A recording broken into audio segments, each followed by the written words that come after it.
Plus 5 seconds. Lift off normal. A perfect lift-off. GSLV F-14 Plus 10 INSAT seconds. 3DS progressing towards its First destination. stage performance normal.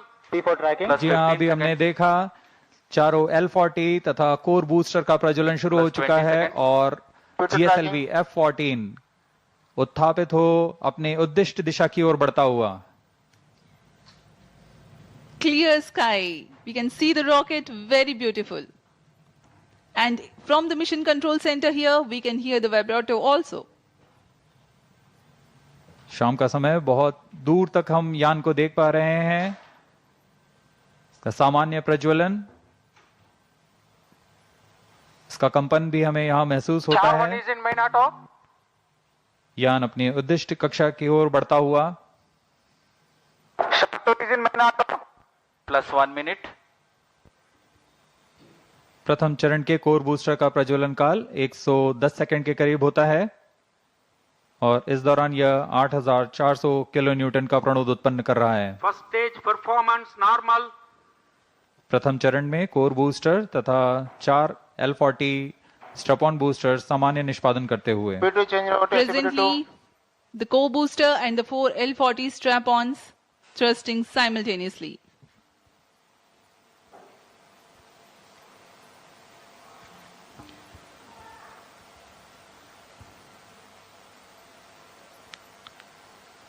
S-139 scheduled to burn for 110 seconds.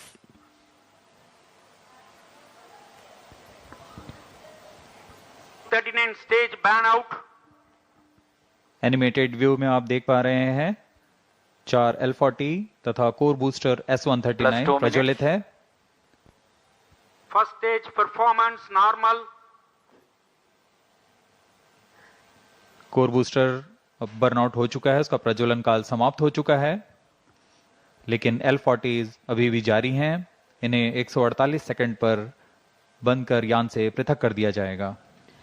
The 4 L40s thrusting presently. The launch vehicle is being tracked by the tracking station at Shar. 40 stages thrust cut off. First stage separated. Second stage ignited.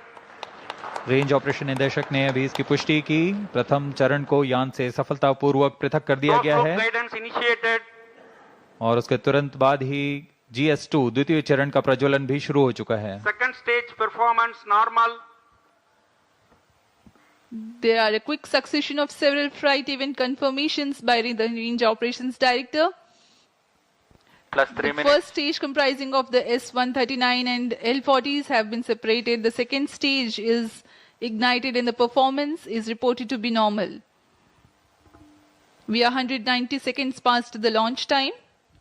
Present altitude is close to 100 kilometers and closed loop guidance has been initiated. वर्तमान में द्वितीय चरण GSLV F-14 का प्रज्वलनरत है। Second stage performance normal. इस दौरान यह 846 kilo Newton का प्रणोद उत्पन्न कर यान को उद्दिष्ट कक्षा की ओर ले जा रहा है। इसमें विकास इंजन का उपयोग किया जा रहा है और इसमें इंजन जिब्बल Payload fairing separated. यान से ऊष्मा कवच को पृथक कर दिया गया है। अब यान की ऊंचाई 113 किलोमीटर है। यह घने वातावरण को पार कर Plus चुका है। 4 minutes. Dense atmosphere has been crossed by the launch vehicle and hence the payload fairing has been separated. Presently, Shah ground station continues to track and Port Blair station has started to acquire the data. यह mission Second पूर्वी stage दिशा का mission performance है, normal. इसलिए शार स्थित port Blair स्थित ground station वर्तमान में इसे ट्रैक करते हुए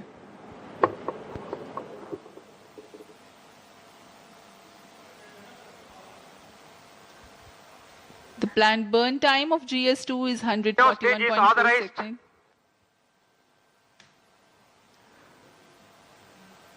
क्रायो अपर स्टेज जो कि तृतीय चरण है GSLV F-14 का, उसे ऑथराइज कर दिया गया है प्रज्वलन के लिए। द्वितीय चरण के प्रज्वलन काल के पश्चात पृथकन होगा। Second stage thrust cut off. जी हाँ, Third stage ignition commanded. द्वितीय चरण के प्रज्वलन काल के पश्चात उसे यान से पृथक कर दिया गया है। Cryo stage ignition confirmed. Now a jubilant atmosphere here in the Mission Control Center as the confirmation of the CUS engine startup has been obtained. जी हाँ, सभी वैज्ञानिक यहाँ उत्साहपूर्वक इंतजार करते हैं सबसे जटिल इंजन, क्रायो इंजन का प्रज्वलन, जिसकी पुष्टि हो चुकी है, वह प्रज्वलित हो चुका है और सामान्य निष्पादन करते हुए उद्दिष्ट कक्षा की ओर बढ़ रहा है। क्रायो इंजन लिक्विड ऑक्सीजन तथा लिक्विड हाइड्रोजन को ईंधन के रूप में इस्तेमाल कर 75 किलो न्यूटन का प्रणोद उत्पन्न करेगा और इसका कुल प्रज्वलन काल 814 second. Burn time for cryogenic upper stage is 814 seconds.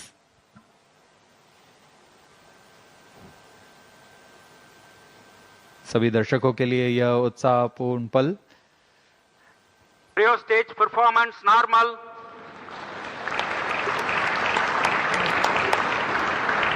Present relative velocity is close to 5 kilometers per hour. The cryo stage, I'm sorry, the relative velocity presently is 5 kilometers per second.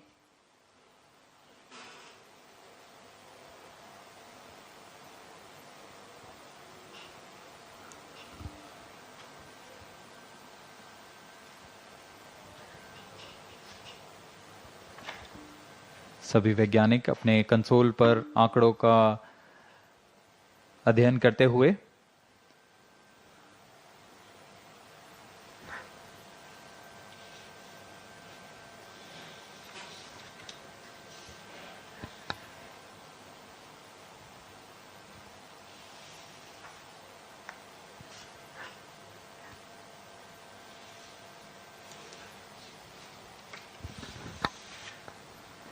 इस mission के मुख्य उद्देश्य इस प्रकार हैं।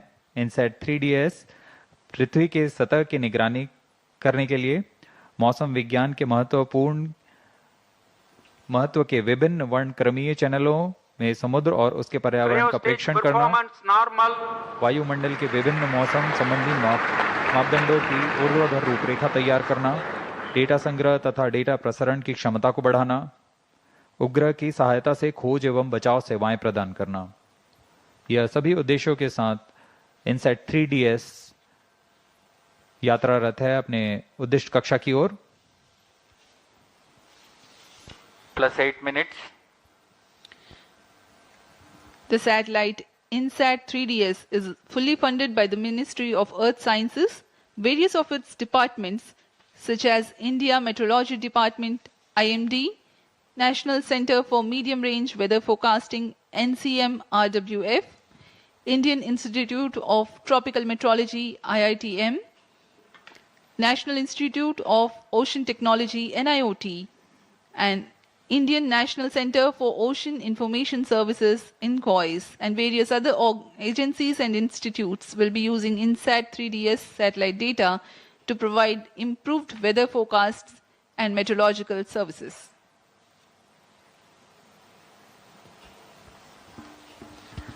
INSAT 3DS उपग्रह को पूर्णतः इसरो के मानकानुसार तैयार किया गया है। Cryo stage performance इस उपग्रह normal. का अक्ष नियंत्रण शून्य संवेग अभिनेत्री तंत्र पर निर्धारित है, जो 4 रिएक्शन व्हील्स तथा जायरो की मदद से क्लोज लूप नियंत्रण का प्रयोग करेगा।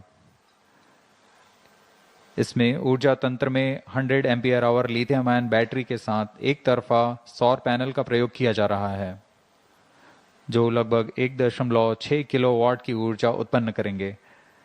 इसमें सक्रिय तथा निष्क्रिय ताप नियंत्रण का इस्तेमाल किया जा रहा है।